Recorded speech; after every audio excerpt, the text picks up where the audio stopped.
3, 2, 1, 0, and liftoff. Welcome to Mission Control, Peralta Design's podcast on all things branding and digital marketing. Since 2008, Peralta Design has launched hundreds of brands with award-winning identities and websites. Join our hosts Ramon and Jorge as they use decades of combined experience to tackle topics with past clients, industry partners, and the rest of the PD crew. At Peralta Design, we launch brands.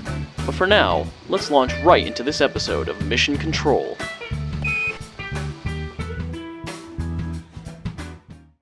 Hey everybody, welcome to Mission Control, where we respect the grind and reclaim the American dream. I am your host, Ramon Peralta from Peralta Design, and we launch brands. And I'm super excited today for our guest. He's a fellow Latino, a CEO, a geek, okay, because he does a lot with computers. We're going to get all into that. He's a dad, he's an entrepreneur, and just a very inspiring individual. Please join me in welcoming Ari Santiago. Clapping. All right, Ari, man, listen, this is like, I feel like I'm interviewing Barbara Walters or Oprah, like a real professional, like, interviewer. Here I am as like the they say like when the student is ready, the teacher will appear. So that, all respect to you and your podcast, which is an awesome show. Tell us your backstory. Tell us who you are and tell us all about Ari Santiago. Sure. Well, Ramon, thank you so much for having me on. I really certainly appreciate that. It was a very kind introduction, so that's very nice of you. Listen, so I mean, where do you want me to start? You want some background on the whole like IT direct situation? Yeah, I love how you were going to be a lawyer, but then you got into computer. Sure. Yeah. Well, listen, man, I think that's, anyone that's a firstborn, whether I think listen, I only know about being a firstborn son because that was what I am. But, I think a lot of times I see firstborn son or daughter, you kind of replicate, I think, who your parents are. So I was born, firstborn boy, brother, oldest of 4 boys to my parents, Robin and Rafi, and my dad was a lawyer. And so I grew up, kind of watching that. And I just wanted to follow in my dad's footsteps and do everything he did, but only better. So that's what I just kept doing. Kind of moving down that road. And what just happened to me, I was many young boys, probably I was athlete. I used to play soccer and baseball. I would ski, swimming, just outside, doing all that stuff. And just before my 14th birthday in the winter of 1991, I was in a skiing accident. And I ended up paralyzed from the waist down. And so from that point forward, obviously, my dream of becoming a second baseman for the Boston Red Sox disappeared. And I just wanted to figure out what was I going to do next. And so I ended up working with computers. And it was kind of a default, something my mom kind of introduced me to through a friend of hers. I was playing with computers, and one thing led to another. And actually started a computer business, when I was 14, building and selling computers, and sort of did that through high school. But even though all through high school, I was sort of building computers and then doing servicing and all that, I still went to college with the idea that I was going to become, an attorney and follow in my dad's footsteps. And, partway through college, I just realized I don't want to be a lawyer. I don't know what I'm doing here. It's just not right for me, man. What was that moment? Like, what was the moment you had, the God moment there? Dude, I was sitting in my fraternity house with my fraternity brothers and just sort of waxing poetic about the future, as I think college kids are like to do sometimes. And everyone was just talking about how excited they were for the next step. Oh, I can't wait to go, so I went to Tufts, part engineering school. So some of my friends were in engineering school. Oh, I can't wait to be an engineer, this or that, or man, I can't wait to go to medical school. I want to be a doctor or like whatever.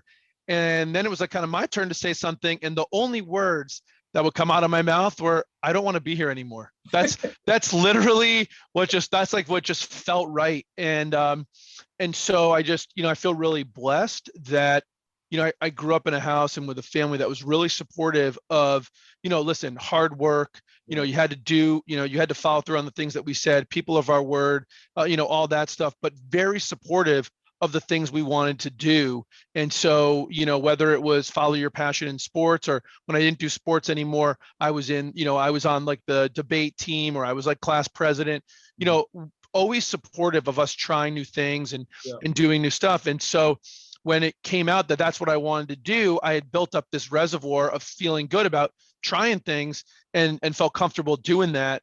And so, so that's what I did. I said, I'm out of here, man. And so I didn't just quit. I came up with a plan. Right. Okay, I'm doing what I don't want to be doing. What do I want to be doing? And how can I get to what I want to be doing as quickly as possible? Yeah. And, not doing the wrong thing because someone else wants me to do it, not doing the wrong thing because I think it's what I should be doing, just being confident in myself and saying, I'm going to do what I want to do and making a plan to get there, as quickly, as possible. And so I'm, made that decision probably March of my, junior year, and by the end of the summer, I was off, doing my thing, and on the journey to eventually start IT Direct. Yeah, that is awesome, man. I identify with you so much. The idea of the firstborn son. I'm the oldest of 5, so I had to work with my dad. My dad was a mechanic, and he had a garage, and when you're the firstborn, there's this responsibility that you're just ingrained with, and at an early age, and when you had that life altering, the accident, right? Mm-hmm. And you mentioned it, and I think that's a testament to who you are as a person. Did that take it to that drive? Did that take it to another level? Like where you were like, well, I was already going to try to be the best, but now I'm going to really push harder. Like how did that affect you as far as your goals? And it's really hard, I think, to really see, there's a phrase that I really like that I've been using a lot in the last little bit, which is it's hard to read the label from inside the bottle. Mm-hmm. And so I'm not sure that I'm the right person to make that analysis because it's hard to see yourself, it is what, for me, sort of is what it is. I think, from my standpoint, all the credit really goes to, things that were a little bit outside of my control. I feel blessed to be born into the family that I was blessed that I was in, to have the family, the parents, the grandparents, the brothers who all supported me and were there for me. And look, I'm not gonna lie, there were some times where it sucked. There were some times where, nights where I cried, just trying to understand why me, why did this happen to me? Like, it was not easy. But at the end of the day, just like in life, man, you can't change what's already happened. Yeah. There's just nothing you could do. And it's wasted energy. And it doesn't matter if it's an accident left you paralyzed. It doesn't matter if it's a relationship that went bad, a business deal that went bad, an investment that went bad, a direction you went that didn't make sense. Whatever's done is done. Right. And the more time we spend worrying about what's done, is wasted time to fix. It's just wasting more time that we could get on to fixing. Right. And I think that's just the approach I took. And I was just, blessed to have the support around me and the fortitude to be able to kind of make that go forward. And, I'd like to believe that I could have found this inner strength and accomplished either way. Mm-hmm. But if the trade-off was not find this confidence, not be able to build the life that I've built, mm-hmm. and not have the accident, or have the accident and end up where I am right now, I would have chose that accident every single time. Yeah. That's a powerful message. And I identify, my wife and I in college, we had our daughter, and here we were, two Latinos, parents were immigrants. We were first in our families in college, and here we are, pregnant, before we graduated. And it was one of those moments where I really think it catapulted us, because we were determined not to become a statistic. We were already driven. We already were focused on our goals, and now we have this. And while it may have been a setback for somebody else, for us, we used it as motivation. And I really think that I can identify with that, where you obviously use that as motivation, and you were already going to be. I like to say preordained for success, but I think you really use that to achieve even greater heights. And so listen, man. Well, here's the thing: everybody is going to have their challenge, right? everybody's going to have their accident. Everybody's going to have their college pregnancy. Everybody's going to, it's not the same for everyone. Right. Your college pregnancy was my skiing accident, right? I mean, we all have, some people have a really bad divorce. Yeah. Some people have a parent that, God forbid, dies of cancer or in a freak accident. Some people don't have good parents. That happens, right? We're all going to have, I think, these horrible things that happen to us. We're not going to be able to control that. And I think what, you said it just the way I felt, right? Which is you felt you were already motivated, you were already working hard, and you hit this major speed bump. Mm-hmm. And you could either let that control you, right, or you could find a way to control it. You could be the statistic, or you could be the success story. You made the decision to be the success story, and that's what's got you going. And I mean, it's impressive in its own right. Yeah, thank you, man. Thank you, and I just think your message is powerful, man. I'm getting chills just to have you on the show, and the message you're giving is awesome, because it's life on life's terms, and it's acceptance, and there's so much to that, and also, I identified with the idea of using all your energies to what's coming forward, and not any energy you're spending on looking back as to what happened and refusing to accept is just taking away from what that next. And I'm a golfer, and it's like the next shot is the most important shot. It's like what you're doing next is what's most important, and so I love that. Now, tell me how for the entrepreneurs out there.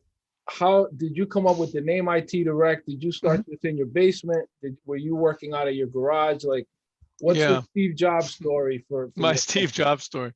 So, I mean, the name's sort of funny. I mean, listen, I'm sure we'll talk about sort of Compass MSP and kind of how that sort of, where we are now. But, the IT Direct story, I sort of referenced, I started this business building computers, my first business. Then in high school, we were servicing businesses, a little bit similar precursor to the IT Direct.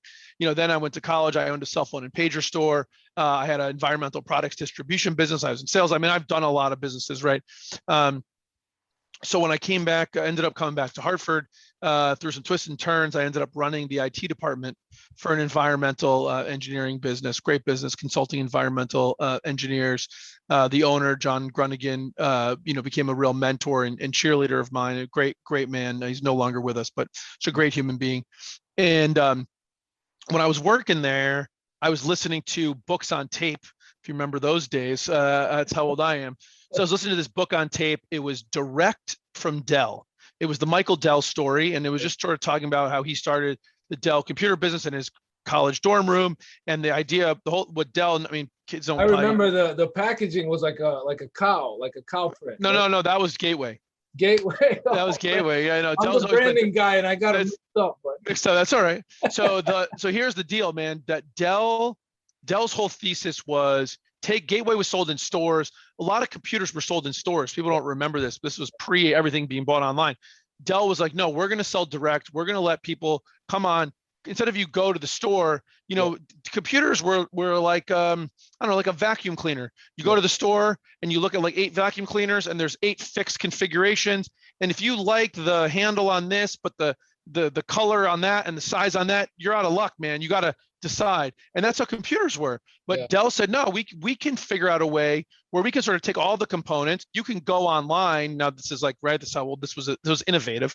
You go online and you pick these options, and then you get the computer that you want. Yeah. And the idea was, it was like a direct to consumer, right? It was cutting out the middleman, right? Mm-hmm. And that was the direct from Dell. That was his book. And I was like, loved it. And so through some other twists and turns, which we won't want to get into, but I decided that I loved working, for John and doing it there, but I wanted to run my own business. It's just who I am, man. I'm an entrepreneur. I want to be in the driver's seat, the cockpit, whatever. And I needed to do that. And so I decided I was going to do it. And I was thinking about what to name it. And I went through some different iterations. And ultimately I thought, well, we're going to deliver world-class IT services, and we're going to bring it direct to small businesses, IT Direct. That was it.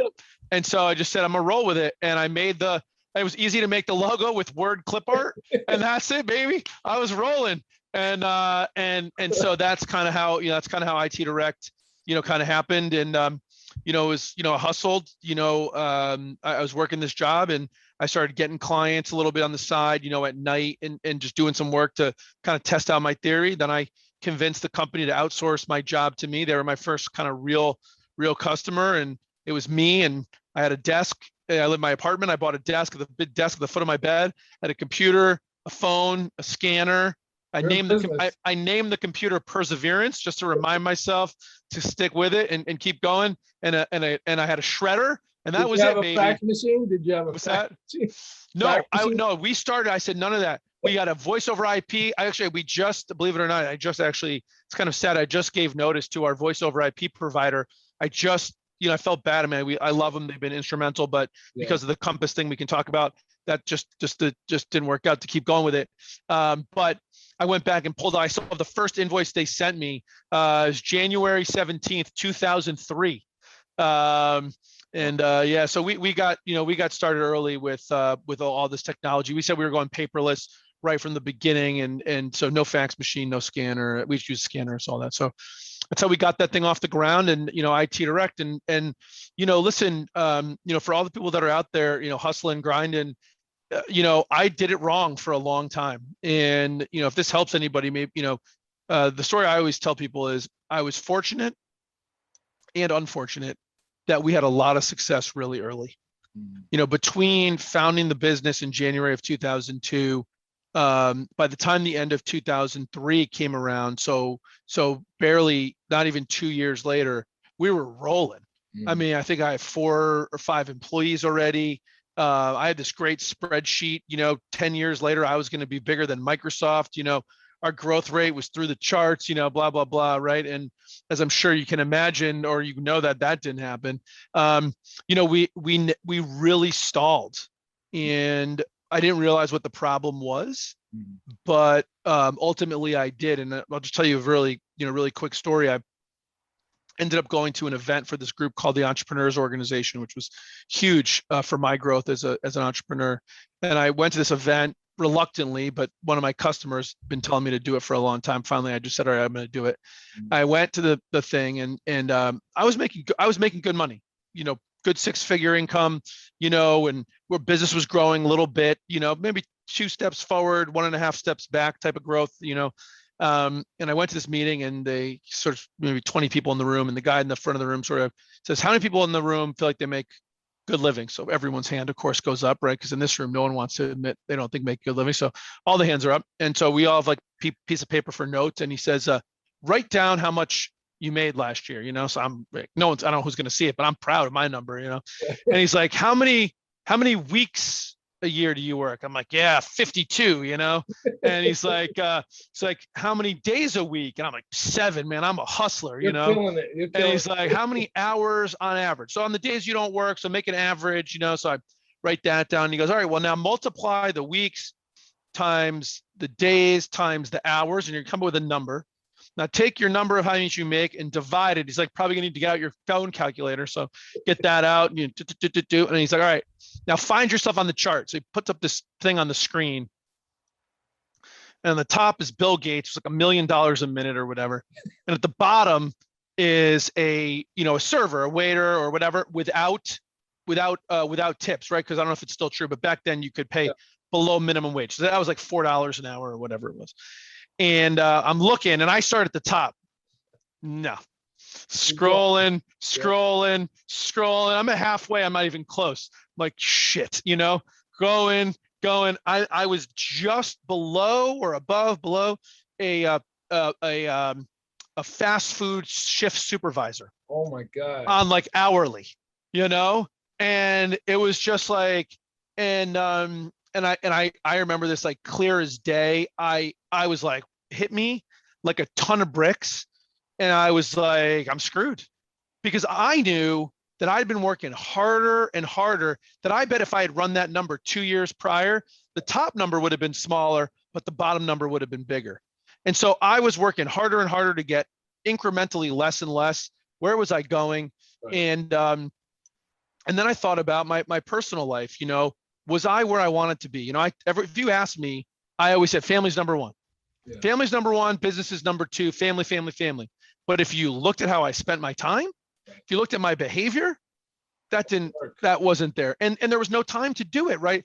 Everything was going to be later. Well, I'm going to get to this point, and then I'm going to be able to afford to hire the right people. I'm going to get to this point.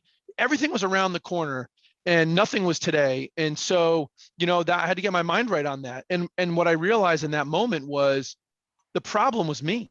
Mm-hmm. It wasn't the wrong customers. It wasn't not enough time. It wasn't, we weren't big enough. It was me. And I just realized right then, I said, I got to fix me. Yeah. And so I just started investing all my time and energy in making me better. And I joined EO, and I said to myself, here's one thing I learned about myself. I thought I was a big student, but what I would do is, let's say I talked to you, Ramon, and you would tell me, you're a professional in branding, right? You're a great marketer. So I'd sit down with you, and I've been lucky. People like to talk to me. So I would say, tell me how you do branding. And you'd tell me. You know a lot more about branding than I do, right? I should just listen to you, but I wouldn't listen to you. What I would do is I'd write down everything you said, and then I'd be like, let me think how I can make that better. And I wouldn't even try what you said. I think I was smarter to do it. Like, that doesn't work. And so when at this point I said, all right, I'm gonna just do the different thing. I said, so whatever they tell me to do, I'm gonna do it. They say read a book, I'm gonna read it. I'm gonna do what the book says. They say join this committee, I'm gonna join it. They say, literally, they were like, go to New Orleans and go to this meeting. I just got a plane and went to New Orleans. I said, I'm just gonna take the beginner's mind, like a fresh young kid, fresh young kid looking at his parents. Whatever they say is gospel. And that's what I just did.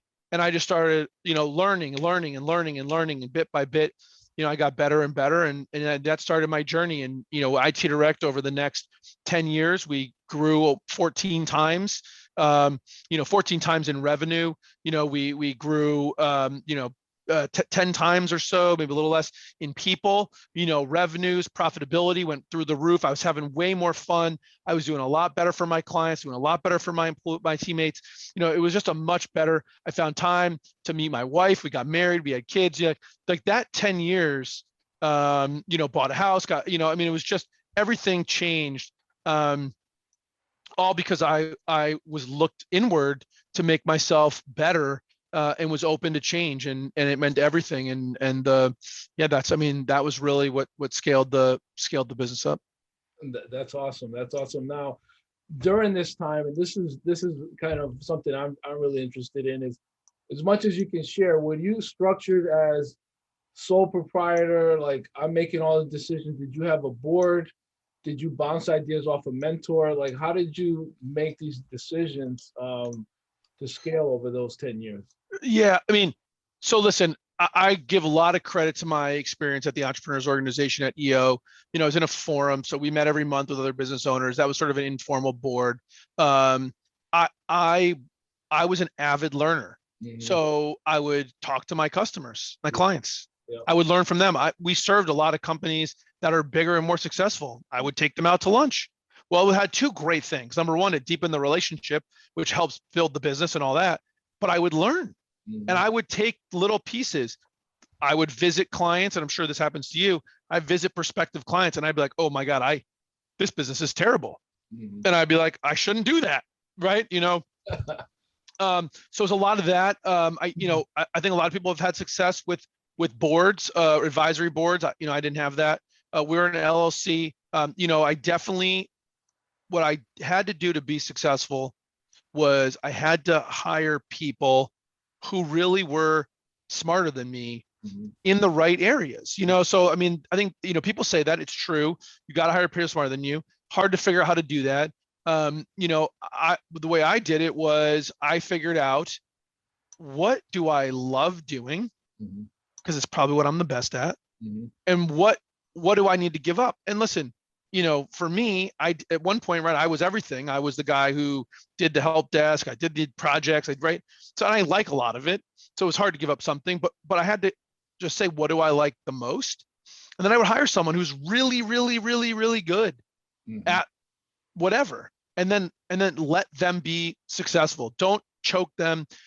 Not literally, obviously we don't want to do that either, but don't micromanage and control them and make them do it my way, because that's the best way to get somebody who's great to leave. Exactly. Find good people. And usually that means stretch. Someone told me something the other day, which I really liked, which is, you don't win the World Series and then hire the team to get you to the World Series. That's not how it works. You got to get the championship team first, and then you go to the World Series and win it, right? There is a chicken and then an egg, right, or whatever. In this case, it is, and so that's one of the mistakes I was making, right? Everything was going to be later. I was going to build the business a little bit bigger, and then I would hire someone to do this or do this or do, right? You gotta. That's what people always say about taking risk. You have to bring on the right people, and I learned a lot about how to do that and develop the confidence to do it, through EO. Excellent, man. Listen, I want to make sure we cover two more things. We're about halfway through. We'll start wrapping, but this is awesome information. I'm learning. I know our audience is going to learn quite a bit. How did you sell a company during a pandemic? Like, how has this deal been going on for before the pandemic? Oh, sorry, man. My audio cut out for some reason. I apologize. Can you start another question over? Yeah, my question was, how did you position or structure a sale during a pandemic? Because a lot of companies were affected adversely. I know in IT, a lot of companies, by going remote, it actually might have helped business. But were you talking with Compass before all this went down, or did this happen during the last 12 months? So, well, listen, I mean, so you're sort of talking about the transition, and so what I think we didn't really talk about a little bit was, I built IT Direct up recently. In the last several months, I, closed a deal where I essentially sold the assets of my company, sold my company to Compass MSP, became part of Compass MSP. I'm now the CEO of the combined larger enterprise. Compass was probably roughly twice our size, maybe a little less. So significantly larger now, all combined.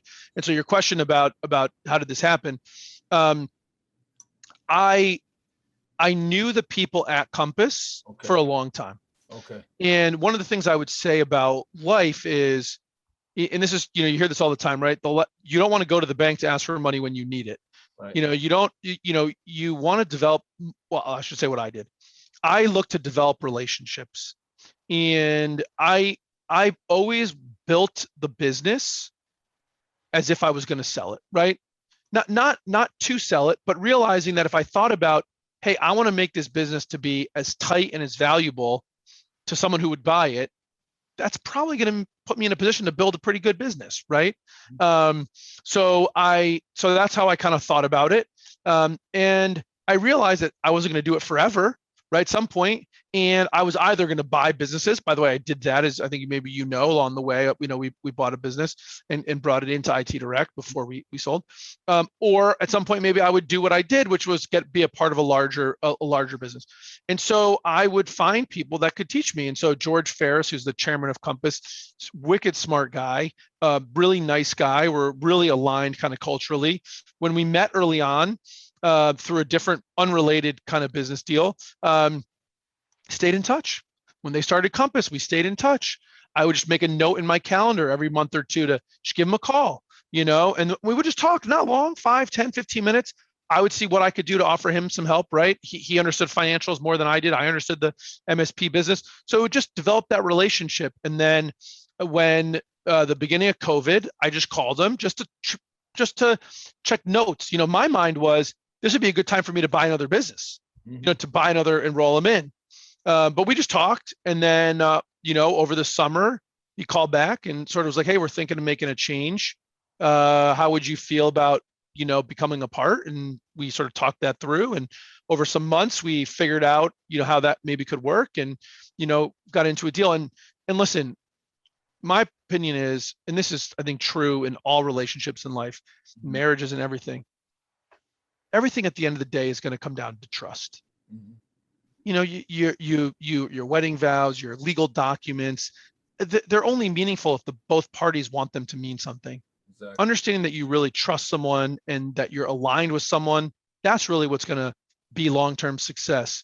And so having years of touching base with someone builds a reservoir of trust and confidence that's impossible to build otherwise. Right. And so it helped us a lot. And you said something that I was gonna touch on, which was the company culture. You said your culture is aligned. Tell us a bit about that.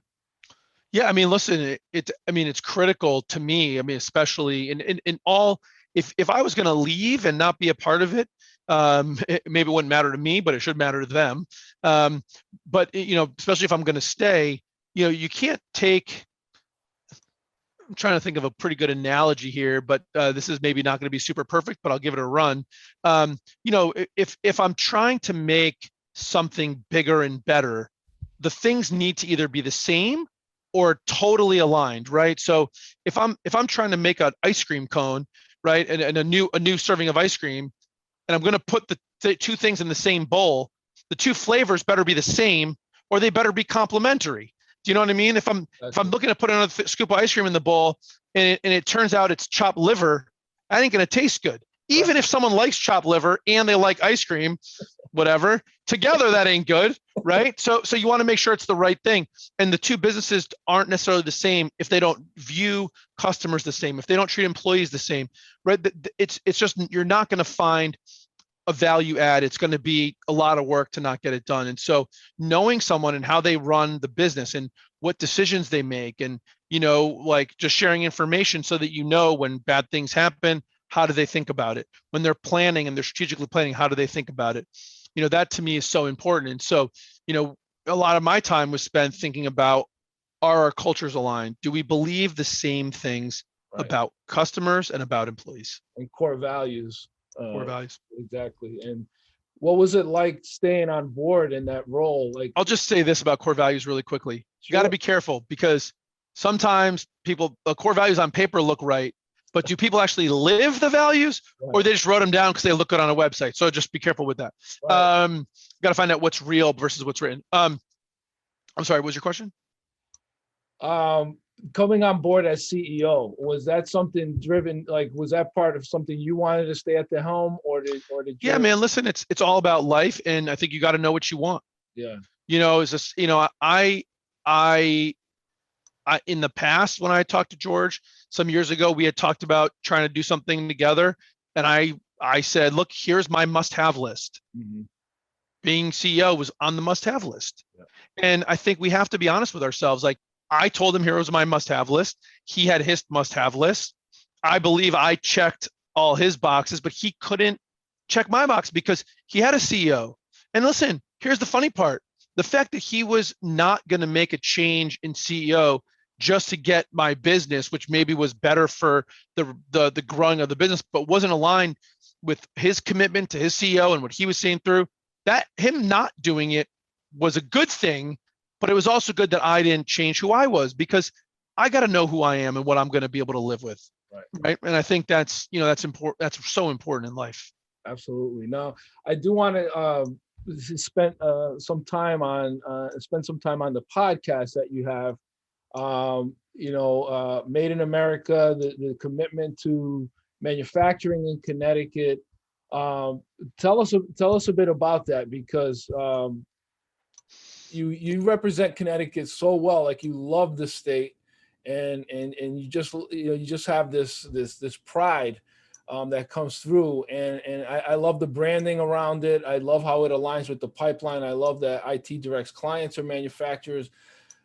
It seems to me like you were way ahead of the curve when it comes to content marketing.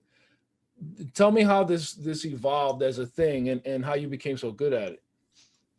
Practice on how if I am good at it, it's only because of practice, and because the same thing I told you before. I watch other people's podcasts and I just listen to them, and I'm like, oh, I should do that. I should do that. I should do that. And then and the other piece, which is really hard to do, but I've gotten much better at it, is I listen to myself. Mm-hmm. I listen to every episode 3-4 times, and I critique the heck out of myself. It reminds me of when I was a kid before my accident. My dad would take me to the batting cage, and if it was new days, we would have had an iPhone and, done the video recording, but he would always be like, get your hands right, get your head right, keep your eye on the ball, right? And I think nowadays what people would do is they would video themselves and go watch themselves swinging, right? And kind of, so for me, it's hard, in the beginning to listen to yourself. It's brutal, right? It's like hearing yourself on a voicemail. You're like, fingernails on a chalkboard, but got to do it because that's the only way to get better, and sort of got to get over that hump, right? But why did I do it? Listen, I believe that, Connecticut, we are our biggest problem and we are our own solution as all the time, right? We are our biggest attractor. We knock ourselves down all the time. We want to be the glass is half empty and all the water is evaporating and nothing good is happening, even in the face of good things happening, right? And so I just saw a lot of it happening, and I wanted something. I wanted that to be good. I was going back to kind of my family. I was born to a family that said, hey, where we are, we should be contributors to making things better, right? You're either part of the solution or you're part of the problem. There is no middle ground, right? And so I knew that I wanted to be part of the solution. And I was talking to my clients and everyone was telling me how they were having a hard time finding employees. Manufacturing was jobs in search of people. And then people that weren't in the space were like, oh, manufacturing's dead, nothing's happening. And I was like, oh my God, no one knows what's happening. And so I started trying to tell other people to get out there. And I said, stop beating up the state. Why don't you guys talk about the good stuff? Yes. Sorry, I'm bouncing around here, but I'll say one other thing, which is in life, I believe thoughts are things and we get what we think about. So if all we think about is negative, all we're going to get is negative. If we think positive, good things will happen, right? We make our own luck. And so I was saying we got to share the positive. And I had one meeting and someone was like, listen, Ari, if you think, because people are getting tired of me telling everyone to go talk about the positive. They're like, if you think there's so much good stuff, why don't you go find it? Why don't you go talk about it? And I was like, you know what? Fuck it. I will go find it. Yeah. And so, that kind of combined, with the concept for this podcast. So we were like, let's do it. So we set out to just do it. And we said, honestly, it was kind of like a challenge. I said, all right, I'm going to do one a week. I'm going to find one good story a week for a year. I'm going to show everybody how many good stories there are, and I'm going to be in and out and over with this thing. And you know what I found out? I really like it. Yeah. I love it. You're so great at it, man. You're great. Thanks. And so here we are. Listen, this is a question that wasn't. It just came to me because I'm fascinated with this. I want to get your take on the silver tsunami, the concept that all these guys that are these welders and tool and die guys, that they're aging out and that our young people, we don't have young people to fill those spots. Yeah. What's your take on that? And what can we do to get young people trained to fill those spots? Well, first of all, I want to say Connecticut's doing a hell of a job trying to get young people trained, right? Our technical high schools are absolutely unbelievable. Listen, they're more than just manufacturing, right? It's IT, it's automotive, it's it's all kinds of different technical trade stuff. It's carpentry, right? Trade schools are huge. Connecticut does an amazing job. We don't have enough kids in there, but we do a great job with what we have. We need more kids, and our community colleges are doing a really good job. Asnuntuck Community College up at Enfield has this amazing manufacturing facility. Other community colleges are doing it. The manufacturing pipeline down in Southeast Connecticut is doing amazing things. It's nationally renowned model, the how to get people into manufacturing. So we're doing a lot of things good. The challenge we have is that we have a huge gap. So our trade schools were doing good. We were pumping out people. We were keeping it there. And then we started telling people manufacturing was no good. Everyone needs to go to college. Everyone should be a doctor, lawyer, accountant, or consultant, or a marketer, maybe. Everyone needs to be in an office at a desk, and manufacturing's dead.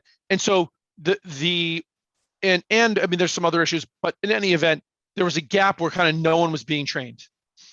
And then we realized, oh crap, we know how to manufacture here.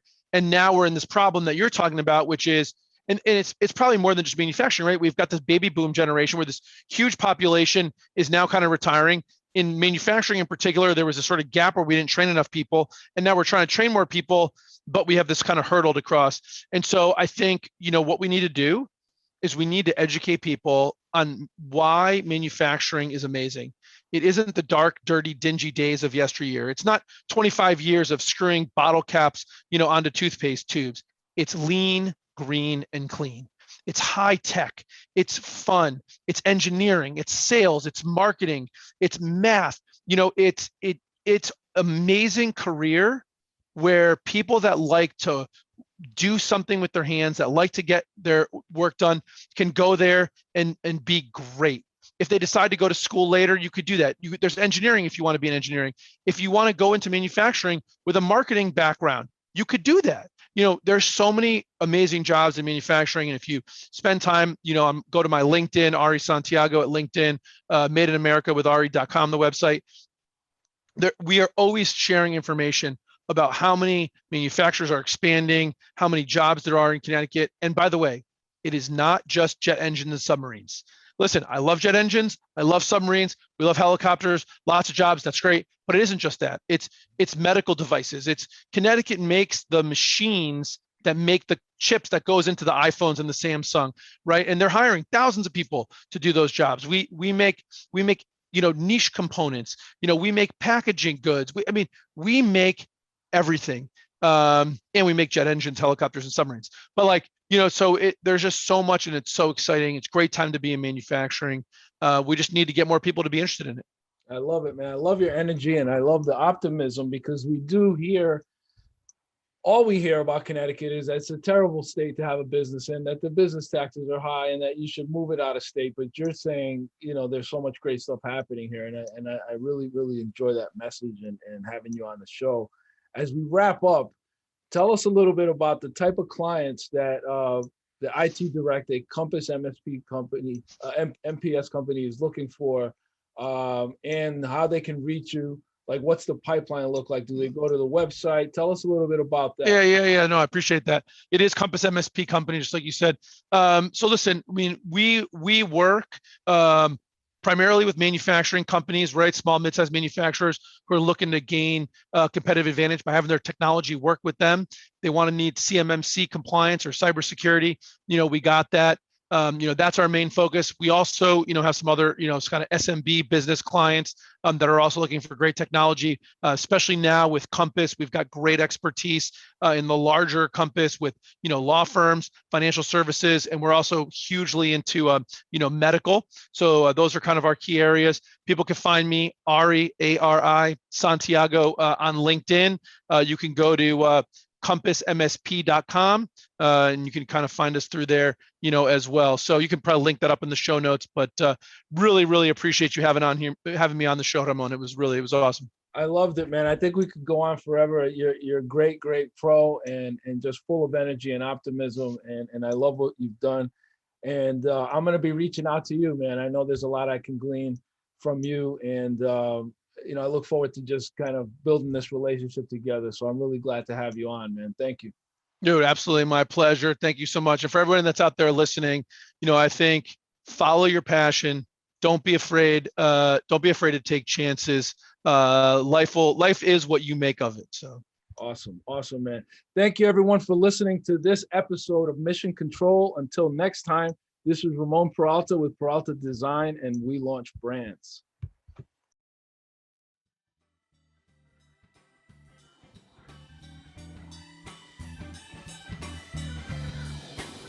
Thank you for taking this journey with us. To learn more about Peralta Design and our work, go to www.peraltadesign.com and subscribe to keep up with the crew.